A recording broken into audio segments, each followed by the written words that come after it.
एक किसान था भाई, जिसका दो जानवर थे, एक गधा और एक बकरा। किसान का ज्यादा खेती खाती तो थी को नहीं, तो वो दूसरे किसानों का सामान लाद कर बाजार में ले जा और बाजार से गांव में ले जाए। और उसका जो गधा था वो इतना मेहनती था कि बहुत ज़्यादा काम कराया करता।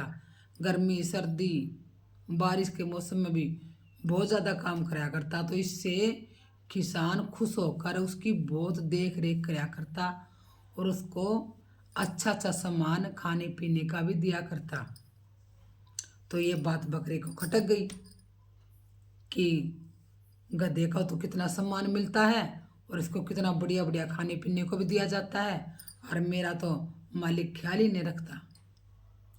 क्यों ना कोई तरकीब सोची जाए, जो गधे को सम्मान मिलता वो मुझे मिले और गधा मालिक की नज़रों में गिर जाए। तो जब शाम हुई तो बकरा गधे के पास आया और बोला, देख भाई, तू मने एक बात बता, तू कितनी मेहनत करता है, कितना काम करता है, तुझे मालिक वो सम्मान नहीं देता जो तुम सम्मान के अधिकारी हो।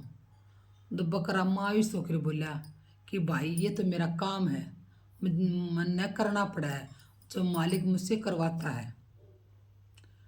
बोला, भाई मैं तुझे आराम करवा सकता हूँ।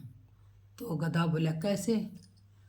तो बकरे ने उसके कान में कहा कि तू कल जैसे मालिक बोझा ला दे तो कल तू बीमार होने का नाटक करना कि मालिक मैं तो बीमार हूँ, मुझसे ये काम नहीं होगा, मैं तो बहुत कमज़ोर हो गया हूँ। तो गधा बहुत बोला था और अगले दिन जैसे ही मालिक ने बोझा लादा तो गधा थोड़ी दूर चलकर एक खड्डे में पैर फंसाकर गिर गया और जोर से चिल्लाया। तो मालिक दौड़ कर आया और बोले कि अरे ये क्या हो गया। तो मालिक उसे वैद्य के पास ले गया कि देखो ना वैद्य, इसे क्या हो गया। तो वैद्य ने देखा कि भाई इसका तो चोट आई है और देखिए तो सारा छुल भी गया है, ये 1-1.5 महीना काम नहीं कर पाएगा। तो किसान सोचे कि मेरा घर कैसे चलेगा। तो वैद्य ने कहा कि एक उपाय है, ये 10-15 दिन में ठीक हो सकता है। तो किसान ने कहा कि क्या? बोले, अगर इसे बकरे का मांस काट कर इसके शरीर पर रगड़ा जाएगा तो ये जल्दी ठीक हो जाएगा। ये सुनकर बकरे के तो होश उड़ गए और किसान ने बकरे की ओर देखा और सोचने लगा कि ये साला किसी काम का नहीं है, सारा दिन पड़ा ही रहता है, और चाकू उठाया और बकरे की गर्दन काट दी। तो भाई इस कहानी से ये सीख मिलती है कि खुद की मेहनत से सम्मान मिलेगा, दूसरों को गिराने से कुछ नहीं होगा।